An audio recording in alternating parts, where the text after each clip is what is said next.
Morning everybody. I hope your day is going a lot better than mine, but I am working on my greenhouse right now and I didn't plan on making this video, but I need to add a piece to the drip system, and I figured I would just give you an overview of how the drip system's kind of hooked up in here, and then when I go to add this piece it'll kind of fill in the gaps. But if you don't understand and you're looking to build a drip system, not to worry, I'm going to do another video about it when I add it to my new garden bed when I do get around to putting it in. But for greenhouse people, that's a little bit more difficult, especially when you have a smaller greenhouse like this one. You can see I've been pulling stuff out, and I got this side, and what I wanted to do originally when I came out here was rebury the lines because I never really got them buried good. And I did this side, but I realized that I didn't have anything over here to water. And in theory, like, yeah, I could hand water, but let's be honest, that's just not gonna happen. Now this is a 6x8 Palram hybrid greenhouse, and how I've got it set up is I have 2-foot beds going across, and then I have all the beds are 2 feet across basically. And then I have these 2 containers here which hold water that will radiate heat off into the winter. I've done videos about that, and I'm sure I'll talk about it again this winter because it's a big part of it. But what I did is I came through and I decided I was going to try and figure out a way to get water right here. And any kind of water is better than no water, right?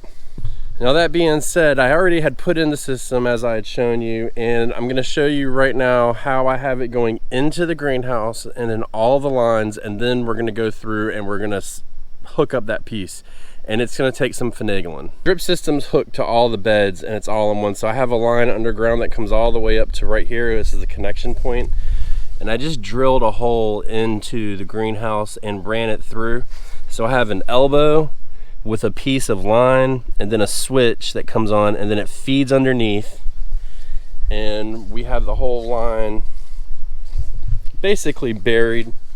Well, it's really not that buried, but it comes in here, you can see. And so I run 2 lines going down each side, and let me find one that's not as covered up. And then we come through, and I had to, because of the angle I did it, I just have to make connections to go through all the way in. And then when you come here, you just punch a hole, run a line, and I'll do all of this part here in a minute, and then cap it off. And you can see that there's a cap on it so the water doesn't just spew out. And these are really good too because I can go through and then flush the system if I need to, which I'll probably have to do after this anyways. And really the only tool that you need to do this, other than like digging utensils and stuff, is a pair of good scissors. Believe it or not, scissors work really well because they can cut this thin watering line pretty good. And then I do recommend, especially if you're doing a job like this where you're going to do a lot of them, get yourself a decent punch, and we're going to use this in a minute too, I'll show you, but it punches a hole in the water line so that the drip line that comes off of it can feed into it. Now the rest of everything that I showed you is pretty simple. Once you get down to it, it's not bad. And to be honest, when you order all of your stuff, you know, all of your little connections and everything, I always get 10% more. You never know when something's going to break. You never know when something's going to come wrong, and you never ever know when you're just going to need something. And here is the exact moment in which I need something, because I thought I had it set up, but as I'm getting ready to do it, because we're going to be planting this super soon, I wanted to just make sure that I had enough in there to kind of get it going. Get it buried as much as you can. And we're going to come in, and I'm going to eliminate this end right here. Super easy, and you can feel the thing. So you always want to try and cut when you're going to cap it off in front of this or behind it, so you have plenty of room to cap it off. And I'll show you this in a minute. This is kind of tricky, but so we're going to cut it, and then we just remove the end cap. Well, as much as I can remove the end cap, that is. There you go. So that's the end cap that stops the connection and allows the water to stay in the drip line. But we don't want that because we want to try and use this drip line to go from here and then push water over into the next section. Once I get, so like I said, this is a much more complicated setup than everything else, and you got to do a little bit. It's like putting a puzzle together. So I've got this little piece of water line here, and I've capped it off. And the way it's going to have to go, let me get the water out of here, try and keep it a little bit dry, is it's going to go like this. So we're going to put this in, and this is what connects to your water line. And you simply just slide it in and then screw it on. And it's really simple. That's it. So once that's in, now I know that I need to do it. So I need to run the water this way, but the connection's pointing this way. So I'm going to take and put this in just like this. So we're going to get our hole punch here.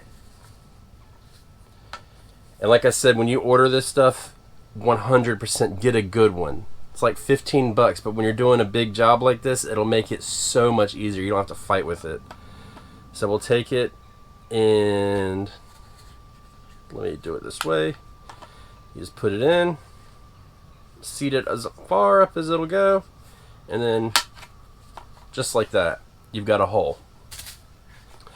And really all we do at this point is just drop everything and then stick it in. You do have to use a little bit of pressure, but give it a little twist, and now that's connected. So the water should flow from here to here.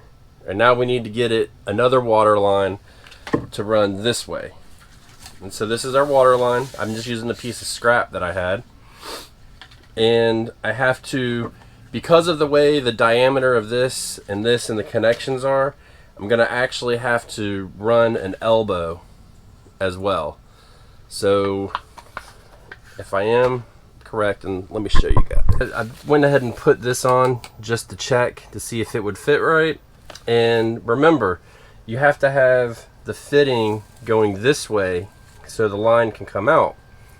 So what we're going to do is we're going to put this end cap on, and that'll just keep the water in the actual line and won't let it flow out. And if you ever want to flush it, you just unscrew it and then you can flush the system, which after you do something like this, you'll get dirt in the line. It's probably a good thing to do. So I'll put that on, and you're just going to have to push. If you warm it up in the sun or something, it's not, but it's cloudy today. It's not as hard, but it's cloudy today. And then we're going to take our hole punch again, and now we want to start kind of looking into some measurements a little bit. Nothing crazy. You can definitely eyeball it. If I move this leftover mulch out of the way, my bed ends right about with my foot. Now I'm going to go ahead and make my punch. We know that this is going to go about this far, so we want it to be about right here.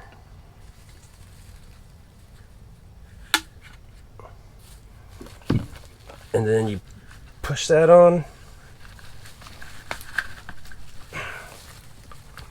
Make sure you spin it just right.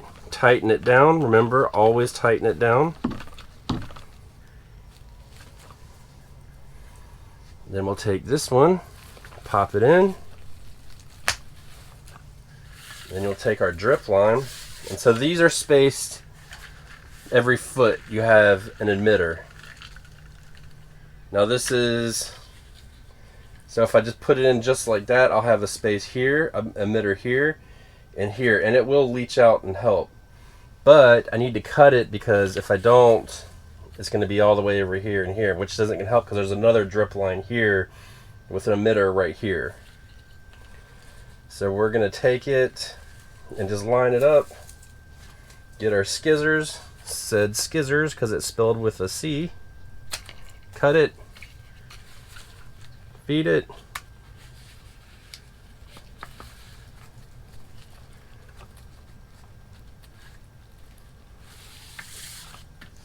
and then we're going to cap the end once I get this rock out. Alright, so to cap this end, you have a wide end and a thin end. So you're going to put the thin end all the way through, feed the line in. I'm using used line, so it's not as easy, but I want to save what I have because I've got another job coming up. Feed it all the way down, and you want it to end about right there. roughly. So what we'll do is we'll cut a little bit more off, not much. You end up with a lot of scraps when you do this stuff. And then you fold it. 1, 2, 3. Just fold it nice and flat, and then you just slide this over. And that will terminate that end and allow it to hold water. And at this point, you should be good. But before you bury it, please, please, please test it. Please, I beg you to test it, because you never know. And it does look kind of crazy. I could have terminated this here, but I didn't, you know, whatever, it doesn't matter. And we'll bury all of this, but we're going to turn it on and test it and make sure it holds. Now, the common places it's going to leak are all of your connections. And it'll help you if you just go ahead right now and double check the tightness of them. But this right here, it periodically they will slip out, and that's why those switches are important to turn off, because you can turn it off and then cut the water off to this bed while the rest of them are watering, and then you could just tighten this up. But this does happen a lot, and I find a lot of times it's pressure from stuff bending, and that's why we want to get them bent as best as possible. And I mean, even looking at this right now, I can see that my emitter is not exactly where I want it. I'm gonna go ahead and be a little bit picky because I can, and I'm probably, before I turn the water on, I'm just gonna adjust it back a little bit. So it'll be snip, undo, pull it out, and go. Now, these connections are really hard to pull out. This one's super easy. Turn the water on, and there's a lot of connections there, and I want to let it run for a second. I turn the water back on over here. I'm gonna let it run for a second. I've seen that it's not leaking, but I just want to give it enough time to really pressurize. It takes these systems a few minutes to pressurize and then see what it's doing.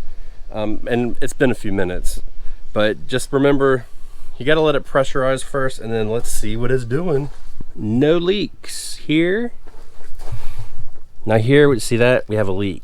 So